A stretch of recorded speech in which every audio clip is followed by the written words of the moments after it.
All right, good evening, everybody. So the reason that we're all gathered here is to talk about dead Jews, or at least that's what got you interested maybe a little bit in this. What we're going to be talking about is anti-Semitism. That's really the core of this is what is the world's fascination with dead Jews and why does anti-Semitism exist at large? So to start out, has anyone read the book by Daryl Horn? The book Why People Love Dead Jews, or People Love Dead Jews is just the name of the title. It's not a question. So I think it's a very good book. If you haven't read any of hers before, this is, I don't want to get it to my screen filter, but very worthwhile. It's not very large. It's only like 200 pages. And it's an easy, fast read. It's a collection of essays that she's written about the subject of anti-Semitism. She is in her work as a novelist, writes historical fiction about Jews in different places and times throughout history, not just Jewish history, but for instance, she has one called on All Other Nights or On Every Other Night, which is about Benjamin, the second in command of the Confederacy, who was Jewish and talks about his relationship with other people in the South. And it's a very great historical fiction. But this isn't a class about Daryl Horn's writing. This is a class about what the title of her last book, People Love Dead Jews, and about the subject that it deals with, which is anti-Semitism. So fortunately, we can see everyone's names going around here, but what I want to do, so we're not going to spend time talking about doing names, but I did want to hear a little bit of what do you hope to learn in this class and what do you hope we talk about? Because anti-Semitism is such a large topic and we could go in so many different directions. I only have a few places that we're going to be traveling through this lesson and the next two, but I want to hear from you because maybe we can incorporate some things and maybe we also have some shared interests about what we're going to be talking about when it comes to anti-Semitism. So why don't I'll just call on folks as we go around, but Dee, you're the first on my screen. So why don't you go first? And you're on mute. Just a reminder that I muted everyone, but you should be able to unmute yourselves.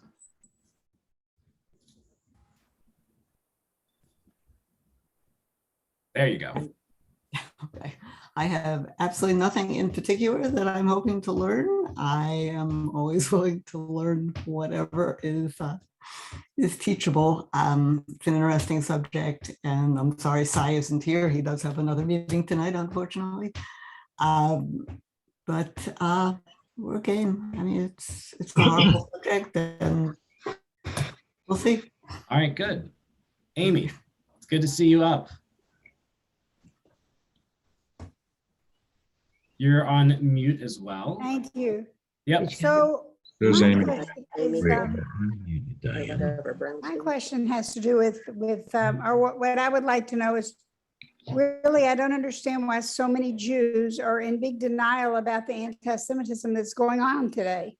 They just ignore it or think there's nothing they should do about it or can do or anything. And I just don't understand that. So I'd love to hear the position on why so many Jews think there's not a lot of anti-Semitism today. Great. I'm getting a sheet of paper so I can write these down as you're listing them off. That is something that we're definitely going to get to. Norman. Barbara, just he unmuted it because he wants to talk. Norman Cohen, I think that is. Yep. No, he's announced. Norman, we can't hear you if you're trying to talk, but we'll come back to you. Anne, why don't you go ahead? I guess it's me, right? Yep. I am reading the Daryl Horn book, about 3 chapters in, and I read also a book that you mentioned in your introduction to the class, the David Baddiel book on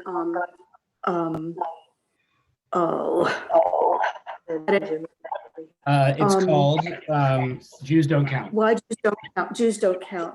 Yeah. And I, again, I'm interested in the fact that we being squeezed from both sides these days, and the recognition of that is really important. Great, thank you. Lindemans. I have nothing specific. I was just intrigued by the title. I had no idea what it was. And I have already learned something because I love historical fiction. I'm going to start to look up some of her other books. I highly recommend the one about the Civil War. Yeah, Not that's everyone what to I gem, but they're all decent. Good. So I had no idea. I don't think I have anything specific I wanted to learn. I really didn't know what it was about.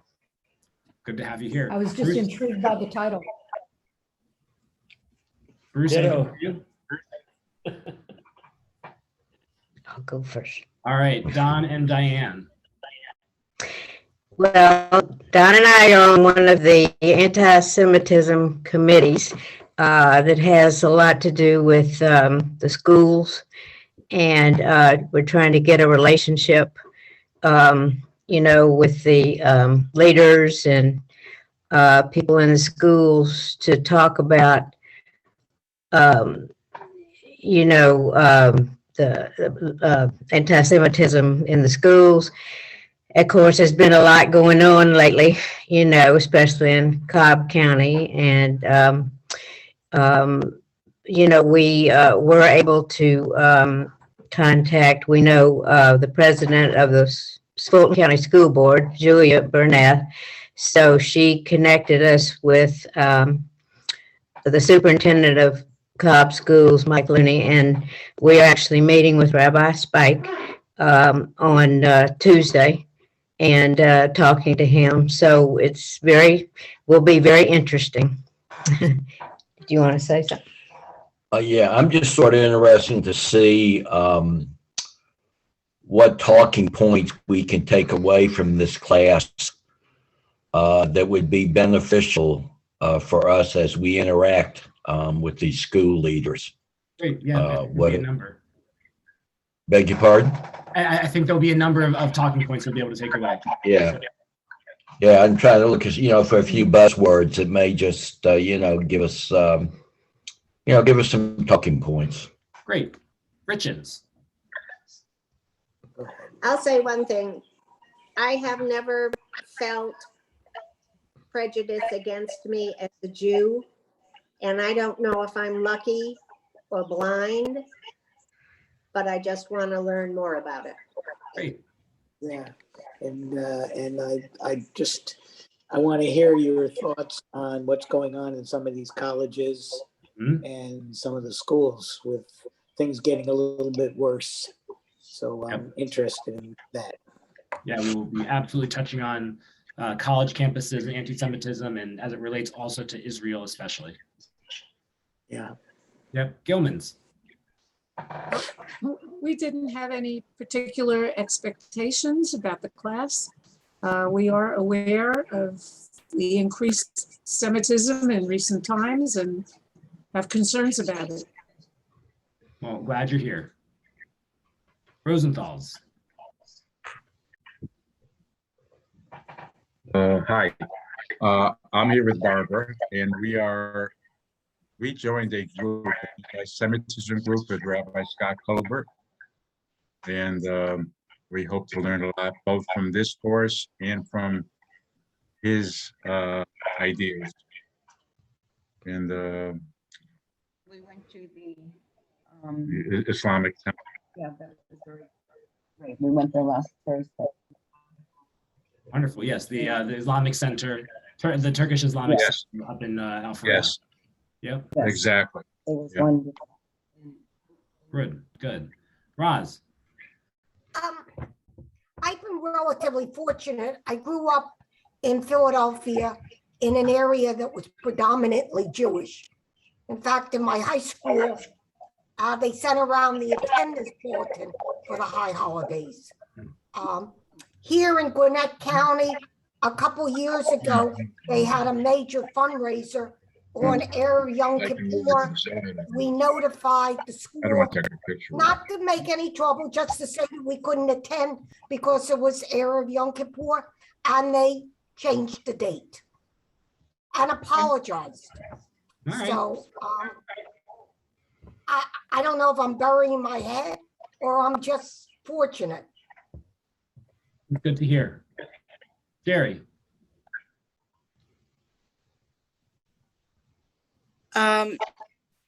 I grew up in Philly as well, but I did experience anti-Semitism in high school and then again at college. But I was on a Zoom seminar that was run by UGA, and John Dayton was one of the speakers. He was the last one, and it was an eye opener. It was I think it was a 4-hour seminar. And what I guess frightened me more than anything about the presentation was there was one gal who gave instances, not just only at UGA, but some other colleges where a student experienced anti-Semitic actions or acts in a classroom, and the professor didn't defend that student. The professors, and this even happened at UGA, were like applauding the person who was saying the anti-Semitic things. And John, I don't know if you can ever get him to do a presentation, but his presentation was incredible. And I am really quite concerned that incidents happen in the classroom and that there are professors that actually allow that and don't do anything about it.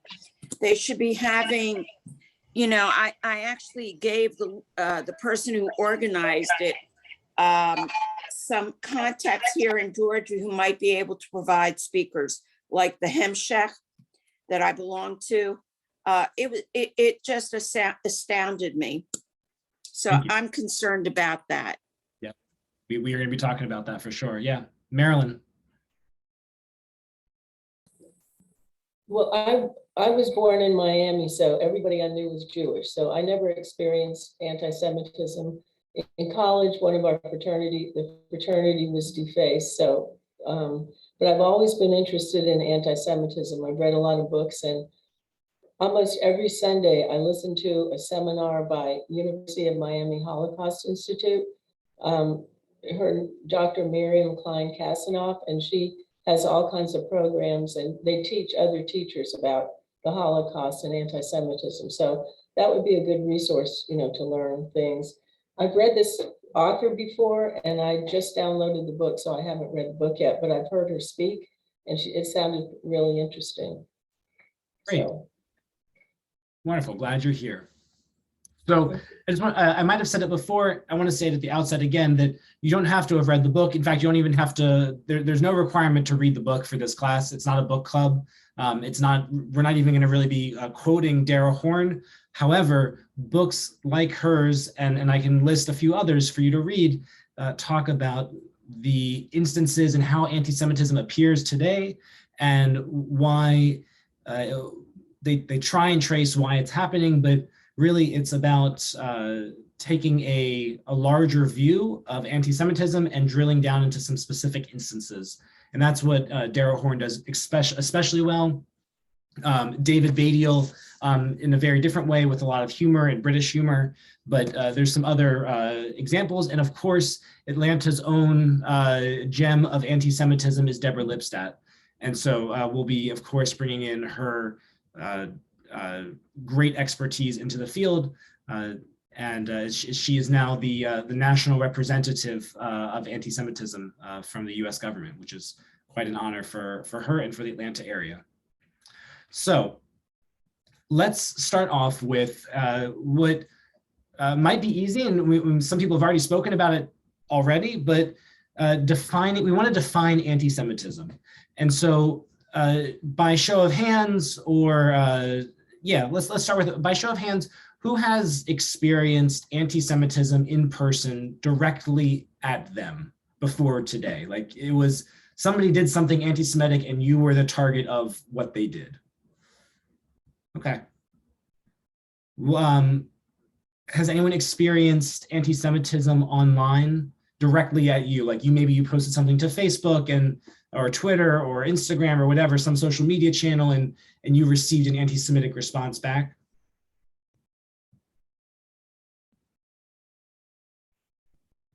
Okay. And who has experienced anti-Semitism indirectly? You weren't targeted specifically, but you felt it all the same. There was it could have been a swastika sprayed in a bathroom at a school that's nearby your house, and you felt the anti-Semitism, or that there was something that took place in New York or Los Angeles or wherever, an anti-Semitic incident, and you felt that indirectly, even though you weren't the target of it specifically. Has anyone ever felt those feelings of anti-Semitism? Okay. That one is probably the most common, because especially for the age demographic here, people born who are the boomers, it's your experiences of anti-Semitism might have happened when you were little, but for the most part, you didn't experience anti-Semitism probably since you were little until maybe the last 10 years, or especially the last 6 or 7 years, since anti-Semitism has really accelerated and gone way up from where it used to be. And for Gen X and for millennials like myself, anti-Semitism wasn't a part of our lives at all, for the most part, for most Jews around the country at least, until the last 5 or 6 years. And so this is a very big change for all of us, and especially for younger people. And perhaps that's why we are relearning some of the same lessons that we should have learned before, because for 50 years, anti-Semitism wasn't that big of a deal. It's hard to say that in the context today, because there was still anti-Semitic attacks that were happening over the last 50 years, but it wasn't as public, it wasn't as large scale, it wasn't as virulent as it is today. And today it's quite virulent. So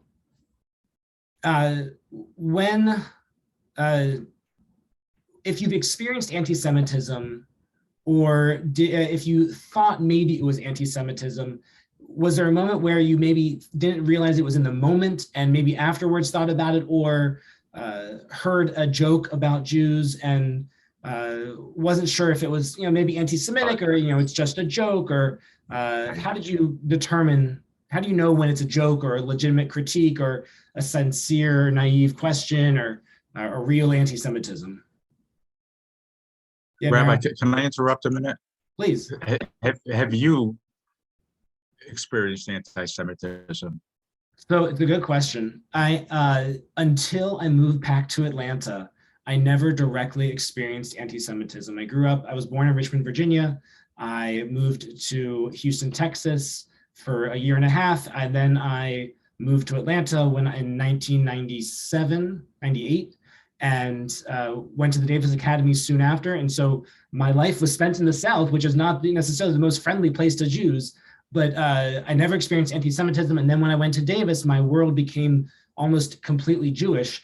And so up until then, even outside of going from school to home to sports or whatever, I didn't directly experience anti-Semitism until I moved back to Atlanta for working at Temple Emanu-El. And it was 2017 in the summer. I just remember it was hot, so it must have been in the summer, but it was early on. We had just moved here, and I was walking in the Dunwoody Costco parking lot, which is like the most Jewish place in that area. You could have a minion there for every hour of the day that it's open. And I was walking. I parked by the gas station because it was so full. And I was wearing my kippah, which I've been doing most days for the past 8 or 9 years since I started rabbinical school. And a bunch of good old boys in a pickup truck, beat up brown pickup truck or beige pickup truck, sped by me and said something Jew. And I don't remember exactly what it was, but I remember distinctly knowing that they were talking about me as a Jew, and they were a bunch of them, and they sped off as they were driving away. And I was probably dressed, just like this, with a golf shirt on and my kippah and my Costco stuff. But that was the first time in my life in 2017 that I experienced any direct anti-Semitism anywhere in my life. So for me, and then of course, soon after that it was before Charlottesville, I remember that. And then soon after that was Charlottesville, which to me marks, and that was in August, marks the very big beginning of this wave of anti-Semitism that we're still in. Good question, Alan. Marilyn. Well, I mean, I said I didn't experience anti-Semitism here, but I did traveling to Europe. There were like 3 incidents. One was when we visited Dachau, and the hotel manager said, we asked where the concentration camp was, and they said, we don't have a concentration camp. And then when we were driving to get closer to it, we asked somebody and they said, no, we don't have it. And it was right there. So they didn't admit that. That's number one. Number two, we went to visit Hitler's mountain retreat, Berchtesgaden. And when we were riding at the elevator on the bus on the tour were all these neo-Nazis that were making a pilgrimage to his house. And then the third one, the worst one, was when we went to Budapest, and they had that shoes on the Danube exhibit. And we were walking along the Danube, and we heard a tour guide in the back say, don't pay attention to that. That's nothing. That's just overblown. That's like Hollywood. That never really happened, or it was just nothing. So that, I should have said something. It was actually speaking in Italian, but I didn't say anything, but I was like horrified at that. So, and then in the South, and this happens all the time, so I just sort of ignored it, but the big expression is Jew them down. And that's offensive to me. People say it, and I don't think they realize that they're being offensive. So that has happened to me, and it's uncomfortable. Yep. And I think that, and I have since, I think somebody I was around that, like that, I remember feeling that directly. I was probably talking to someone who, and I wasn't wearing my kippah because I might've been up in the Georgia mountains and didn't exactly know how to respond in that moment. But I've also heard that too. And there's many stories about folks during the 60s and 70s who came across signs in front of restaurants and country clubs and other private establishments who saw signs that said no dogs and no Jews.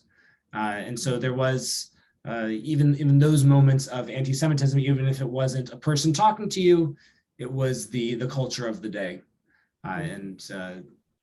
So, yeah. I will say that when it comes to this question of, did you know it was anti-Semitism? There's a subtle difference, or maybe not so subtle, but there's a difference between what I'm gonna call hardcore and softcore anti-Semitism. And I'm using those phrases specifically. It's something that Deborah Lipstadt uses as well.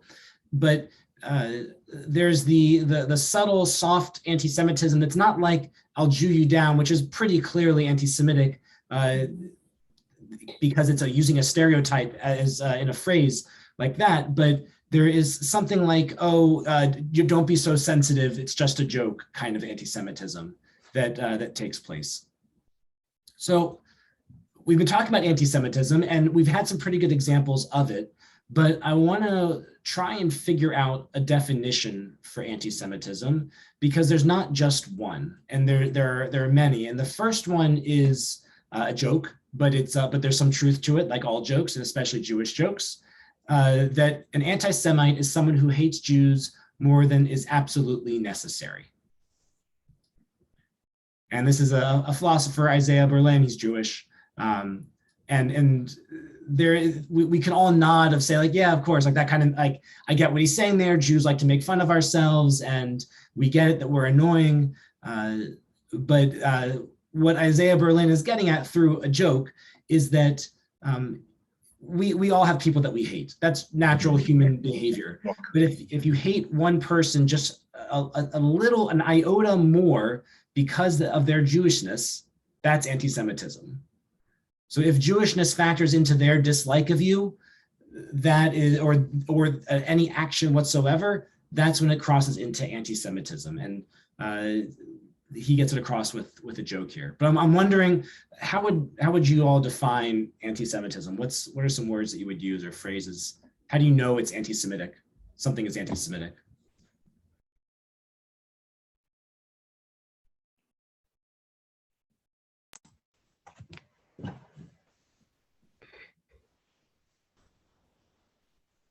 Yeah, Roz, go for it. Well, I don't know if this was anti-Semitic, but years ago when my son was in 5th grade, they had what they called outdoor education. It was a week where they went up to the mountains. Turns out it was the week of Rosh Hashanah, and naturally Howard couldn't go. So I went to the principal and he looked at me and he said, "I don't know what we do for you people." And I was rather offended by that. And I said, "Hey, why don't we have outdoor education the week of Christmas? My son will be happy to go then." But I called down to the district, and the woman that I spoke to happened to be Jewish. And she said, "There's nothing we can do. We only have so many weeks in the slot, and we just had to do it." And so, but I always remember him looking at me say, "You people." Yeah. Absolutely. Yeah. Diane. I say anti-Semitic is hateful. And I know when the bad things happened in Cobb County, and there was one board member on the Cobb County board who spoke up, and he was upset because they didn't call the acts, anti-Semitic. The graffiti, and then the kids who, pretended they were Hitler and all. And, I just think that, I mean, I'm not sure exactly what they did. They didn't really say what they did to the students, but I just feel like, like maybe a rabbi should just sit down with these kids who do these kind of things and talk to them and just explain why this is so hateful to the Jewish people. Yeah. And, Thank you. Yeah, Ellen. And sort of goes along with what Diane just said, but I feel that it really is anti-Semitic when it's intentional, or the person knows what they're saying is wrong. So, for example, to go back to your comment about Jude somebody down, there are many people, particularly in rural areas, and I don't want to, stereotype that, but that have never met Jewish people. And to them, that's normal language. It's not meant as a derogatory comment. They just don't know any better. So to Diane's point, there's some education that has to take place. But in my mind, the definition, when somebody knows better and it's an intentional remark, that to me is anti-Semitism. Yeah. Not to say that when you hear the other, you don't, if you hear it, you don't educate the person, but it may be very innocent. Yeah, I think it's a tough line to litigate intent, and we're not talking about litigation, of course. Yeah, I mean, this isn't like a court case, but if intent is the bar, it's hard to say sometimes whether somebody is feigning intent or if they can fake it. But I agree with what you're saying, is that clear, hardcore anti-Semitism is a swastika painted on the wall. It's very obvious that it is anti-Semitic. There's no question about it, because the only place you learn this is from Holocaust education, and you know that it's bad. You're still 13 years old and you're still spray painting it like you're an idiot, but there's a clear sense of what I'm doing is wrong, but I'm still doing it anyways. The softcore part comes in there with things like BDS, with boycott, divestment, and sanctions movement, when it comes to especially college campuses, where I would say, I don't know, there's no way to say many or some or all or few, but there are a number of supporters of BDS who innocently support it because they think that it's going to bring about changes in Palestine and in Israel, that it'll somehow bring about a change, and this is the avenue that they believe will bring a change. So that, to me, is, they're not being anti-Semitic because they have no intent. However, the BDS movement its foundation and its current leadership are very clearly anti-Semitic, and their goal is the removal of Jewish people from the land of Israel, especially the removal of Jewish people from power. And it's has no other intent but that. So it's the difference between them innocently wanting change and the movement that they support unwittingly being quite blatantly anti-Semitic. Which is, I think it's that's what I would call the softcore anti-Semitism, because it's hard to pin down, but it's clearly anti-Semitic. The movement itself is. The people, maybe not. So I think you have a point there. The standard that I think we all somewhat live by, whether we know it or not, is the one that Justice Potter Stewart created in 1964 with Jacoby Ellis versus Ohio, when there was a pornographic movie was shown in a movie theater in Ohio, and the movie Jacoby Ellis, the owner, was fined, was punished for having shown pornography in public. And Justice Potter Stewart was famous in his remarks. By the way, while the case was overturned, the majority, which was a 6-3 majority, issued 4 different statements for the summarizing their opinions. So they couldn't even make a unified statement on this case, which is another discussion. But what Justice Potter Stewart said was regarding his ability to define hardcore pornography. He said, "I shall not today attempt to further to define the kinds of material I understand to be embraced within that shorthand description, hardcore pornography. And perhaps I could never succeed in intelligibly doing so, but I know it when I see it, and the motion picture involved in this case is not that." And so what's funny later on is that one of Potter Stewart's greatest regrets is that he will only be remembered by that one statement. But it's a good statement. And something like anti-Semitism, it could be hardcore is easy to identify, softcore maybe less so, because we're not sure if we can find the intent of the anti-Semite or of the person so easily. So I want to show you something from my favorite show, from the best president that the United States has ever or will ever have, the West Wing. And if you know this episode, it's the pilot, season 1, episode 1. And I won't say any more than to show you this.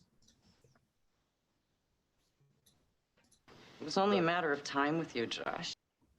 New York sense of humor was just a little Mary, bit. there's Reverend, no please, need- they think they're so much smarter. They think it's smart talk, but nobody else does. I'm actually from Connecticut, but that's neither here nor there. The point is, Mary, She meant Jewish.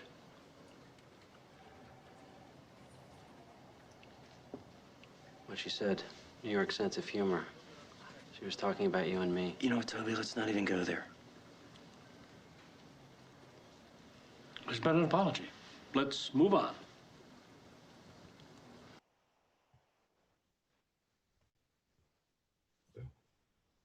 I mean, I'm sure there's a lot of people who watch The West Wing. The very first episode, maybe not so much if you didn't rewatch it later on in life. But what would you say? Is that hardcore anti-Semitism, or is that softcore? Was there intent behind it, Ellen, to use what you said, or was this somebody who didn't have the intent behind it? I don't know, because I don't know the context of the. I'll give you the context. The New York humor could just be somebody that's crass. I don't know the prehistory. New York humor is a very old and repeated trope to talk about Jews. New York values, New York humor. Yeah, so I've never heard that. So. Yeah, it's something that when New York values or New York humor is mentioned, it's almost 99% of the time referring to Jews, and there's a recorded history of that, so to speak. but it is veiled because he's from Connecticut, which is, for anyone from Connecticut, they'll say I'm from just outside of New York City. Stamford, Connecticut isn't that far from the city, but it's practically the same place. No offense to New Yorkers or to Connecticut folks, but I'm from Connecticut. He just said no. Are you from Stamford? No, I'm from Hartford. Hartford? Okay. The capital. Yeah, a little further away. Yeah, it is. Yeah. So the idea is that she's talking about Jews, and the comment could have gone by, and maybe Josh Lyman was willing to forgive it and let it go, but Tony Ziegler stands up and points it out, saying this is what's actually happening here. This is what you're saying. What you're saying is anti-Semitic. The scene behind this, if you don't remember all the way back to the pilot episode, was that the president had made Toby had made some kind of remark about Jews, or Josh had made some kind of remark about the Bible, and a right-wing conservative religious group comes in to admonish him, and they want Josh fired for it because he said it on one of the Sunday shows, and there's a whole back and forth, and basically what turns out to be the reason they were coming was to admonish Josh for saying something against the Bible, turns out to have a little bit of anti-Semitism in it. And can I just interrupt one quick second? I apologize. I am reading a book, and it's called The Devil That Never Dies, and it's a story by a Jewish person about anti-Semitism. And it starts off where the author tells all the things that they heard in his life that were anti-Semitic. And I'm not going to read the whole thing. And it says, all Jews and their descendants for all time, in other words, all Jews are guilty. They destroyed Jesus. They killed Jesus. Jews desecrate God's body. Jews themselves are demons or devils. Jews sought to slay God's prophet, Muhammad. Jews are the enemies of Allah. Jews kill Christian children and use their blood for rituals. And it goes on and on and on and on. These are things he has heard in his life. And it gets worse. So this is actually, and I apologize, I'm out of order here. This is the hardcore anti-Semitism. Yep, I agree. It's the oldest anti-Semitism that there is, honestly, is religious anti-Semitism. Right, and I should have said this before, and I apologize. I was at a long time ago, probably, I don't know, 15, 20 years ago in Georgia. I was down here visiting my son, and we were at a country club where he was invited, and his wife, who was not Jewish, was invited, and it was some kind of a party. I'm not really sure about what, but a young man came up to me and he said, "May I shake your hand?" And I said, "Sure." And then he said, "I never had a handshake from a Jewish person." I said, "I hope it's one of many." We moved on. So, wow. Yeah, Anne. And we moved on. So I don't know. Yeah. It still bothers me. Let's move on. Yeah, no, I hear you. And that the hardcore stuff is the stuff that's easy to see, and it's hard to deal with. Absolutely. Right. Thank you for sharing that, though. Thank you. Yeah, Anne.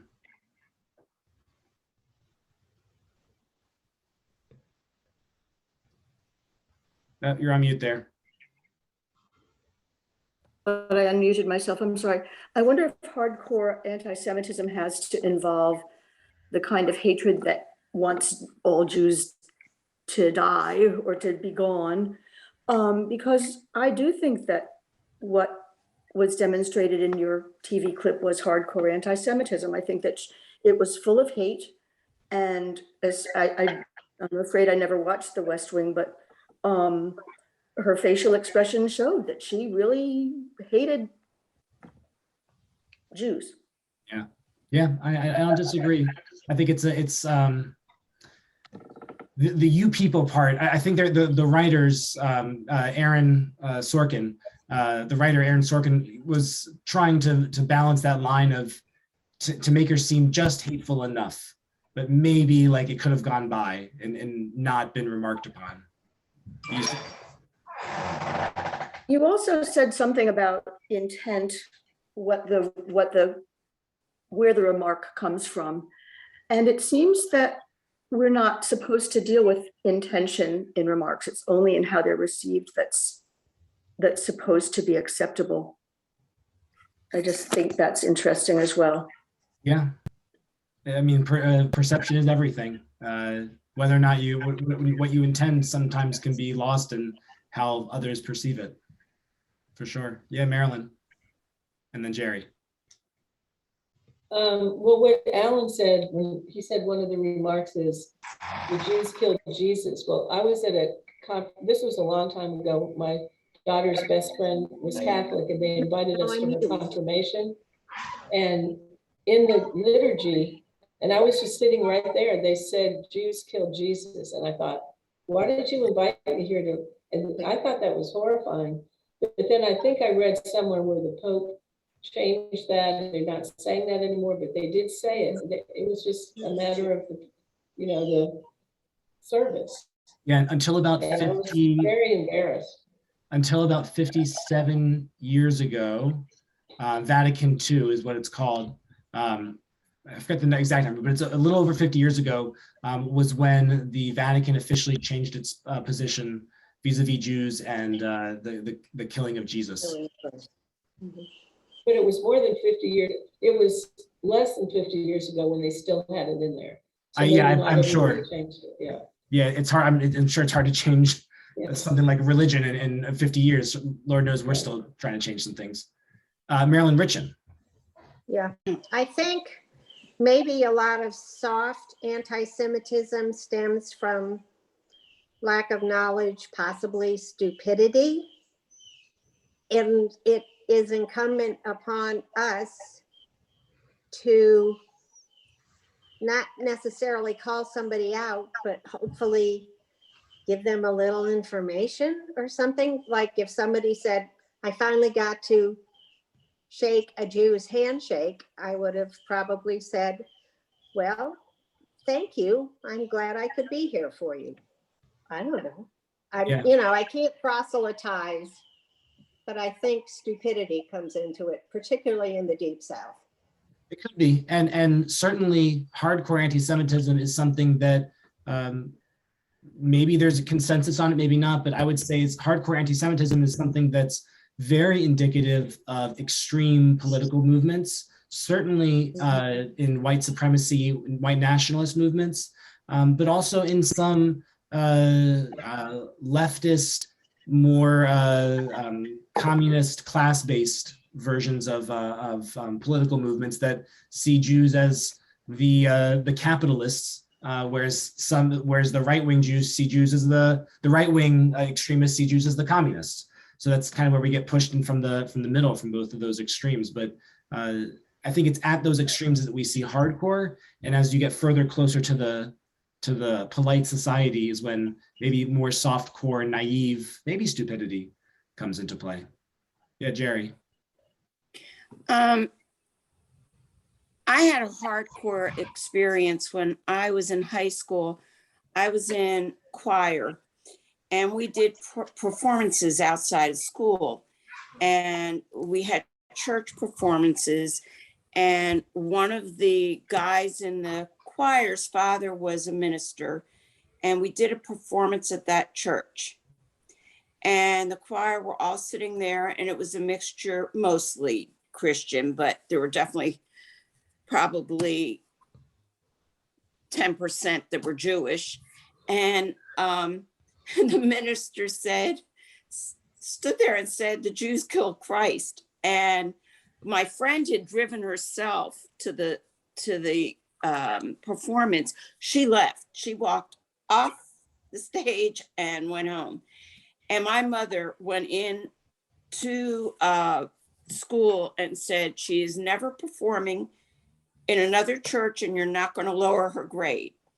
But what do you define from your Broadway class when you discussed the museum in LA that did not have any of the Jewish important people in the movie world, and they somehow or other admitted them? Now they're rectifying it. I think ADL was part of that.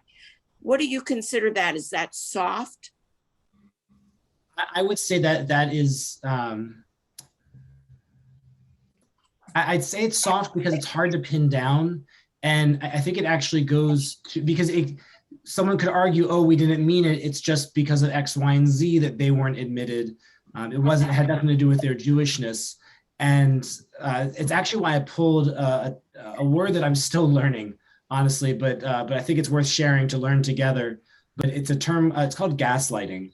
And I think the thing that you're describing, Jerry, when Jews aren't admitted into an organization, and it's not because of their Jewishness, it's because of some other reasons, that's when we say it's anti-Semitism and they say, no, what you're seeing isn't real. That, I think, is the definition of gaslighting. And it's something that, it's not a new term, but it's new-ish to me. But it's the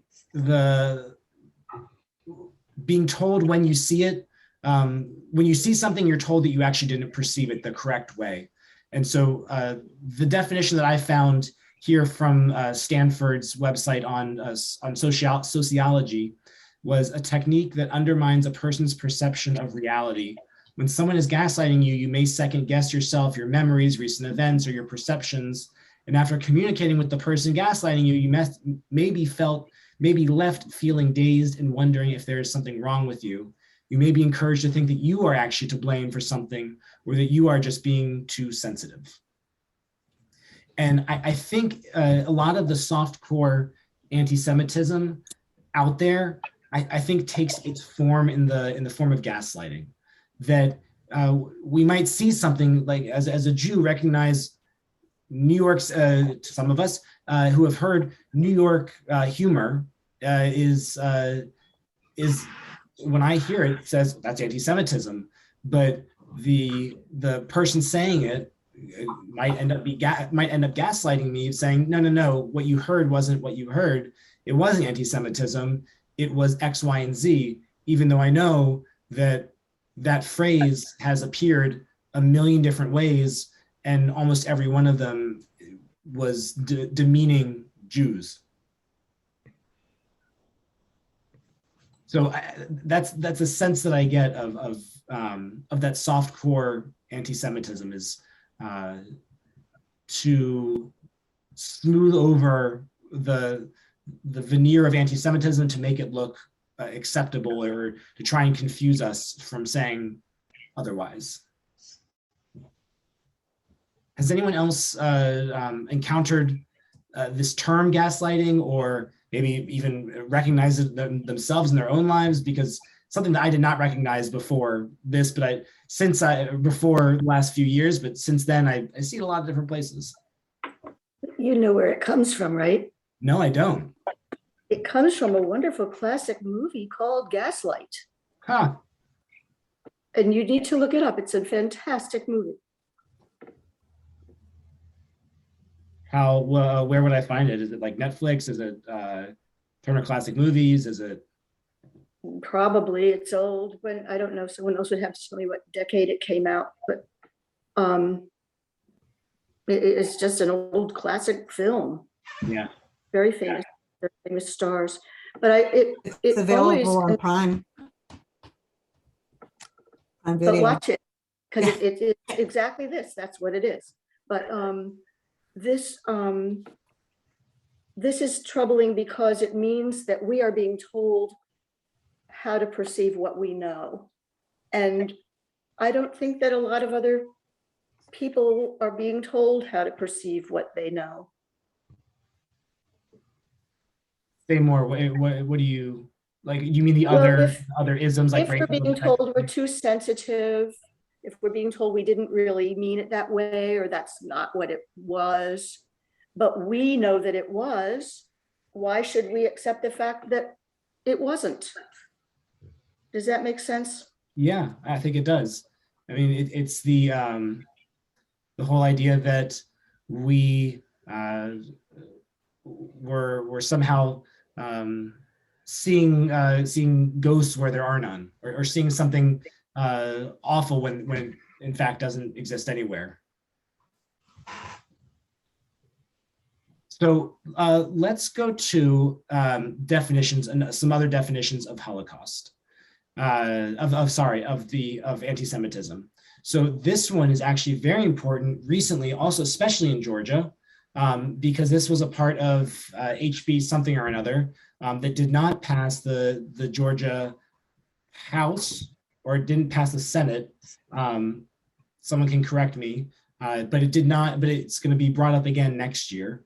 And that is about adopting this definition as the definition for anti-Semitism in hate crime cases in Georgia. And so this, the Holocaust, the International Holocaust Remembrance Alliance is world-renowned. Their definition is used by the EU, and it's used by all kinds of different organizations to identify anti-Semitism. And so it's very mainstream, it's very common, plenty of places around the world use it. They define anti-Semitism as a certain perception of Jews which may be expressed as hatred towards Jews. Rhetorical and physical manifestations of anti-Semitism are directed towards Jewish or non-Jewish individuals and or their property, toward the Jewish community institutions and religious facilities. So the very important thing about this definition is the non-Jewish individuals. And that becomes important because for those of you who have Prime and who do watch The Marvelous Miss Maisel, you'll know that Rachel Brosnahan is not Jewish. And yet she plays to a perfect T, a Jewish woman in New York at that time. And there's questions about, is that anti-Semitic? Is that quote unquote Jew face? But that's a different discussion for our next class, actually. But the idea that you could be persecuted for being Jewish even if you aren't.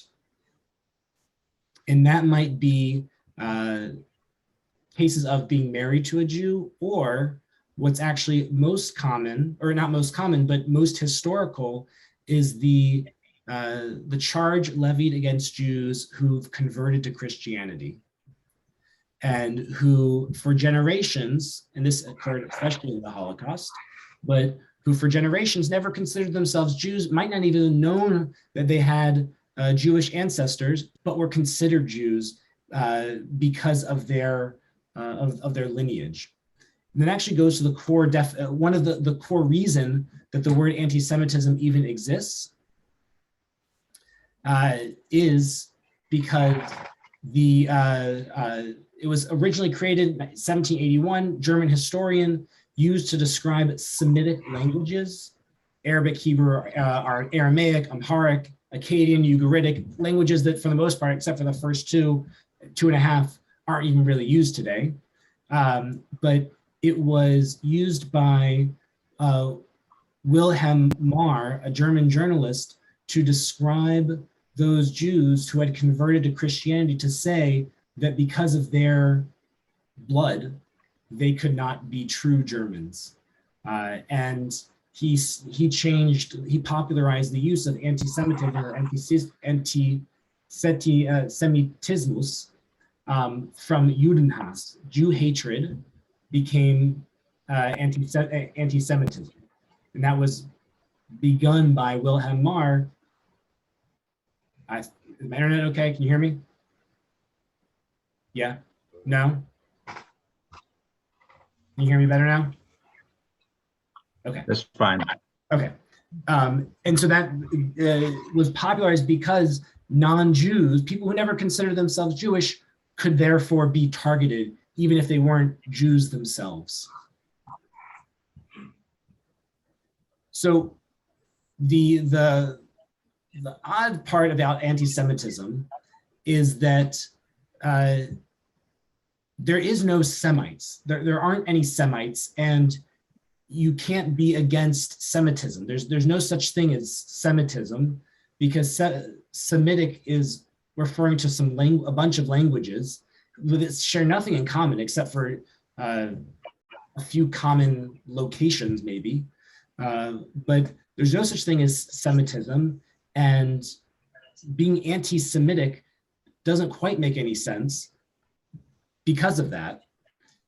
And whereas we have words like anti-immigration, anti-trade, anti-taxes, those, the right-hand words, stand on their own. Semitism doesn't. And this word that we use all the time to talk about, is it hardcore, is it softcore anti-Semitism? What does it look like? How can we define it? It itself is nonsensical. It's a nonsense word because there's no such thing as it. And when we spell it, this is what I want to get to with a little bit to our end, is I'm sure you've seen it spelled anti-S Semitism, right? That's a very common way. The ADL has changed the way that they spell it. And that's partly because of Deborah Lipstadt, who said that, pointed out that Spanish and French both, when they translated anti-Semitism from German, it appeared without a hyphen.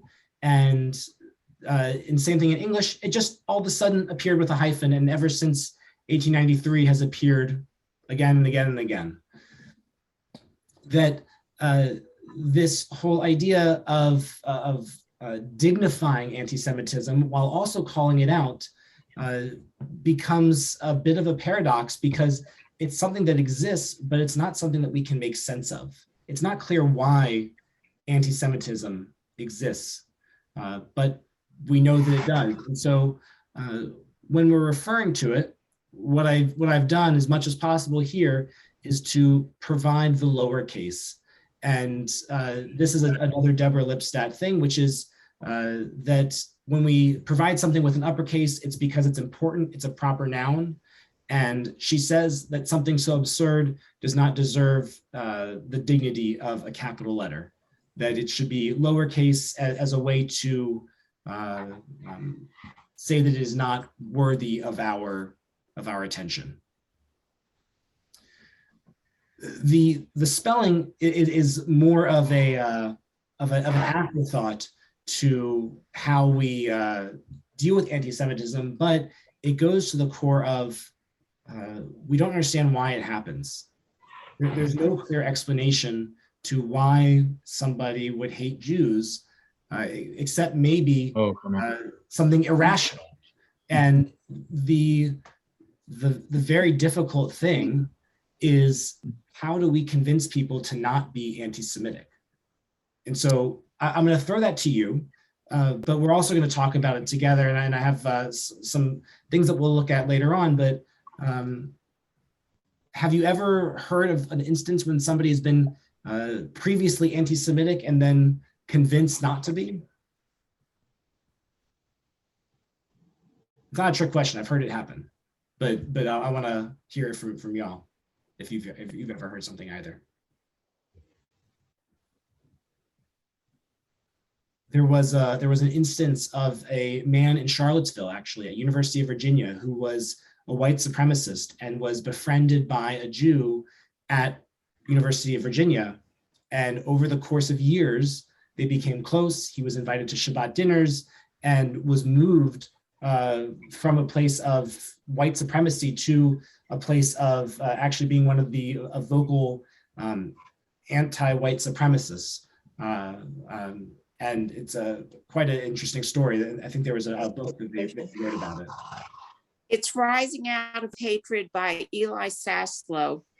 And the young man's name is Derek White, I believe. His father started the Ku Klux Klan. He was what do they call it? A Grand Master or whatever. David Duke is his godfather. Yes. But he didn't, yeah, if you haven't read the book is really worth reading. It's an eye-opener. Thank you. Yeah, Jerry, that's absolutely right. So the different ideas of anti-Semitism, what we're going to get into over the next 2 weeks are a few of the different ones that we see that are ancient and a few that are modern. So the first one, ancient, is the blood libel.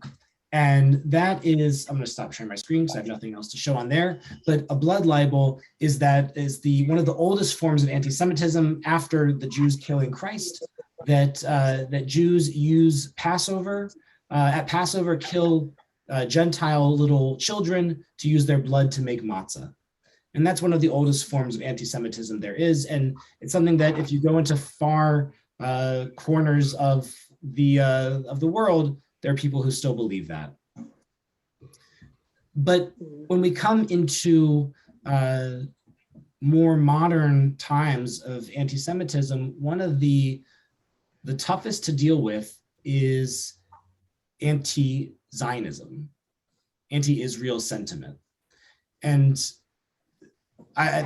part of it, which is it's a tightrope to walk, honestly, is where does legitimate critique start and where does anti-Semitism begin? Where does a legitimate critique of a nation state turn into anti-Semitism? I'd love to hear from y'all. What do you think?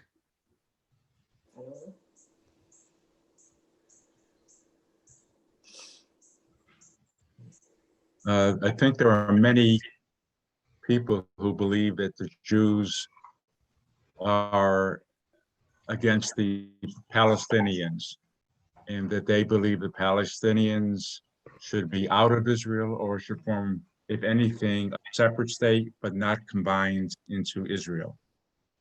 I'm not sure if that's what you're asking, but I think well, that I'm wondering if is there a way to legitimately criticize Israel without being anti-Semitic? That's the core of the question.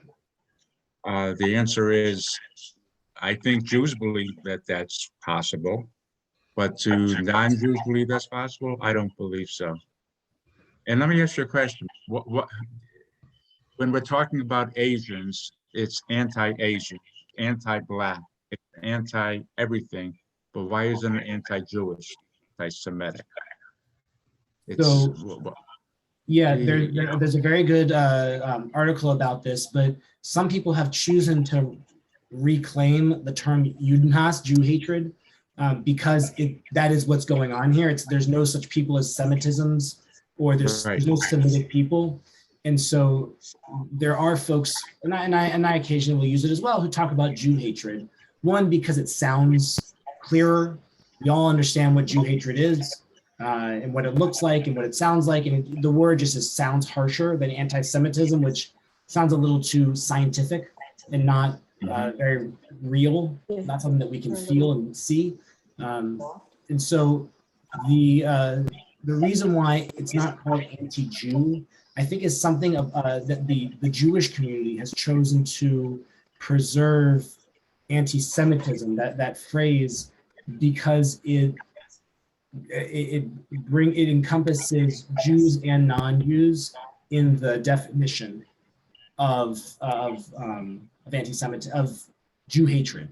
Whereas Jew hatred can only apply to Jews, anti-Semitism is more all-encompassing because it could apply to Israel, it could apply to non-Jews who maybe once had Jewish ancestors, something like that. Yeah, Anne. And then Diane, then Jerry. I think there's a spectrum of criticism of Israel that starts with things that Jews would say. Israel does not act perfectly, as Alan was saying. But then the other end of it is what it often is. We don't think Israel deserves to exist. And I think that's a very important part of anti-Israel criticism as well. Is that the limit then for anti-Semit, for being able to critique, is saying that I guess what I'm trying to get at is, where does legitimate criticism fall into anti-Semitism? when it What? is criticism of a state that is a Jewish state, Yes, please. and I hate to do comparison tests of whatever, but when another state is doing the same kinds of things but is not criticized for it. Yeah, I'd say it's pretty decent. Diane. I mean, I'm just thinking about looking at in the United States. When you hear these group of people saying Jews will not replace us, they don't want, people, I guess, hire, up Jews or whatever. They're afraid they're going to come over and replace them in the country. They might, African Americans might, with the populations now, take over. And, just, it's just not good right now. And it's scary. I think they think that we're not pure white, that they're the pure white people. And, it's a scary thought. Yeah, absolutely. And I think the comparison part is important, that oftentimes Jews will hear that, well, anti-Semitism isn't as important as that. It's, when we're talking about the persecuted peoples of the world, anti-Semit Jews aren't actually persecuted. They're all rich, they're all educated, they live in good houses, they have a state, and therefore, because they're in power, they can't be persecuted. However, that's not the case. Just because we have a state, just because some of us are well educated, doesn't mean that all Jews are well educated, and that all Jews are even the same. That many Jews are Black, and many Jews are Asian, and many Jews are Middle Eastern. In fact, most of the Jews in Israel are Middle Eastern. They're not white. And so I think the comparison of who's more hated is something that falls into anti-Semitism, that the Jews aren't allowed to claim prejudice because they don't have it as bad. And I think the idea of a contest of who's hated more is something that also leads to anti-Semitism. Of, well, you're not, you don't have it as bad, so you can't sit down. There's no hardcore anti-Semitism is going away, so therefore you don't have to worry about people killing Asians in a nail salon, or somebody shooting up an African American church in South Carolina. Jerry. Yeah, I have a question. So often during major elections, you'll hear someone say, what, you're not voting for him or her?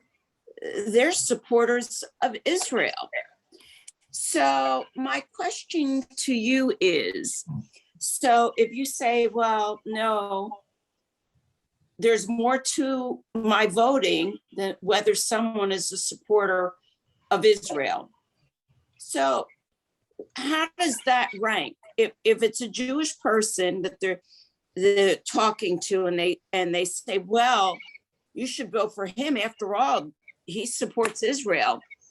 Why is that necessarily the way a Jewish person would think? Just because someone supports Israel, that's why they have to vote for them.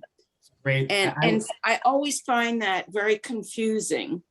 I would say that that's a form of anti-Semitism. Well, that's what I'm wondering. Yep, I think that is completely anti-Semitic. Yeah, I mean, I heard it, I guess it was someone actually who works for us, cleans our house, not in this latest election, the first time 45 ran. And he said, well, he's for Israel. I'm like, uh-huh. It just struck me as so odd that would be why I would vote for someone. Yeah, anyhow, that was basically my thought. Yeah, well, Jerry, I think it's exactly like somebody talking to a Black person and saying, well, he wants to increase social welfare. Isn't that something that you want? Or he wants to help inner city schools because a Jew is not, American Jews don't vote only on Israel. If we did, that would be ridiculous. That's no way to run a country if we care about another country that is important to us as Americans and as Jews, but is not America.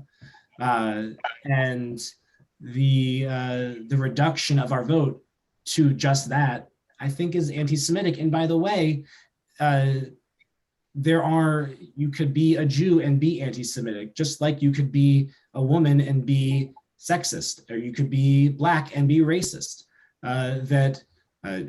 The idea that Jews would tell other Jews, support X candidate because they support Israel, don't worry if they're a terrible person,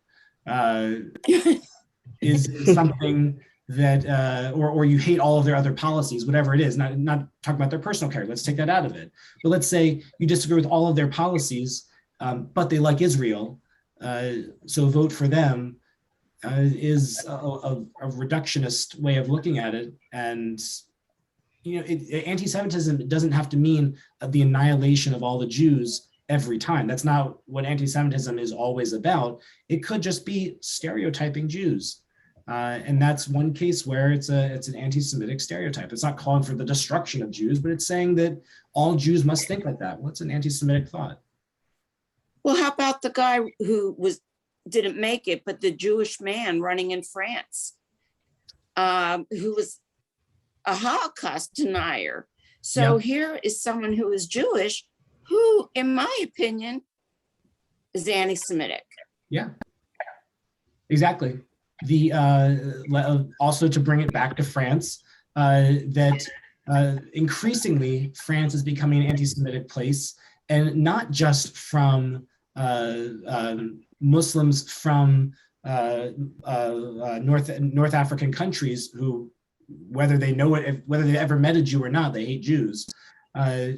It's coming from Marine Le Pen, from the party that almost won power, who before, now she's since moderated her opinion, but in 2017 was talking about the denial of the Holocaust.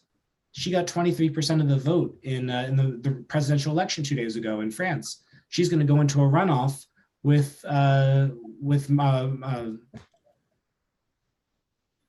what's his name? Macron. He's going to go into, thank you. He's going to go into a runoff with Macron. And Macron's not perfect either, but are we, this seems like a very clear case of regardless of the bread and butter policies that she's talking about, she's a Holocaust denier. And she's never apologized for it, even if she's not repeated it again since. So the anti-Semitism comes from all different parts of the spectrum, and is certainly capable of coming from the home of the birthplace of the Enlightenment. So if a Jew can be a Holocaust denier, why couldn't a French president deny history? And let me correct that, actually. She didn't deny the Holocaust. She denied that France bears any responsibility for the 13,000 Jews that were rounded up in 1942 in Paris, in a stadium near the Eiffel Tower. She denies that the French bear no responsibility for what took place in Paris in France. Yeah, Roz. There's lots of people that vote for one issue. I mean, look how many Black people voted for Obama solely because he would be their first Black president. Mm-hmm.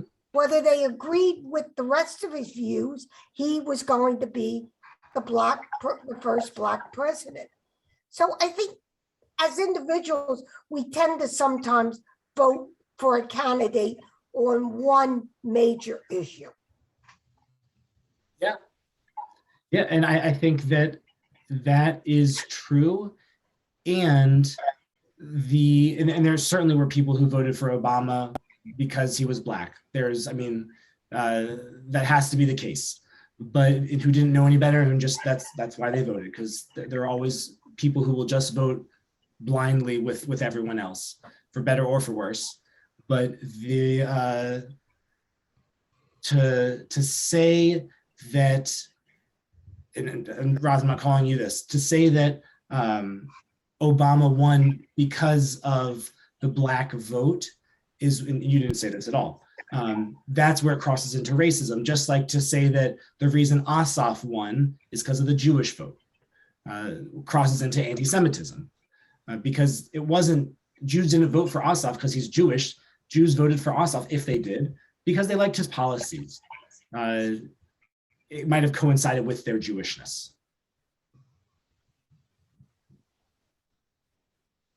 Jerry, did I see you have your hand up? Oh, Marilyn, it was Marilyn.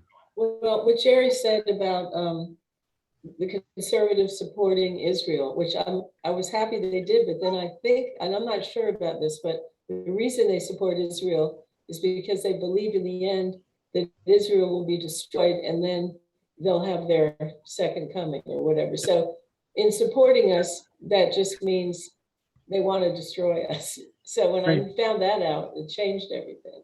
Yep, evangelical Christianity. It's not all evangelicals, but there's a confederation of evangelical churches whose support for Israel is predicated on getting all of the Jews to move to Israel, so that the words of Revelations can come true and the end times can be near. All of the Jews will either be destroyed or converted, and Jesus will come back. Yeah, it's pure and simple anti-Semitism, and it's too many, and it doesn't happen any longer, I don't think, on a high level, but too many Jews for too long took their money because they provided a vote for Israel. Now that doesn't take place, at least publicly, but it doesn't take place as much as it used to. So what we're going to get into is the appearance of anti-Semitism, both modern and ancient, when it comes to the denial of the Shoah, or when it comes to calling Israelis Nazis, or when it comes to talking about anti-Semitism and Israel on college campuses. Those are some of the topics that we're going to get into. Today, we're just defining anti-Semitism so that when we look at it again, we can use these definitions, and I'll be bringing them back each week to compare what's going on. And we're not going to be playing the trivia game of, is this anti-Semitic? But we're going to examine and look at the parts that make up anti-Semitic incidents and why it might be difficult to define, like softcore anti-Semitism, or when blatant acts of anti-Semitism occur, what's happening that people are being bystanders and not actually speaking up and stopping it, and they're just saying, well, it's not my issue. I'm not a Jew, just like the good priest's poem spoke about in the 40s. So thank you all for being here and sticking around. I will see you all next Tuesday evening at 7 o'clock, and we will talk about more joyous topics of anti-Semitism. Thank you, Rabbi. Thank you, Rabbi. Bye, everyone. Happy Pesach. Happy Pesach.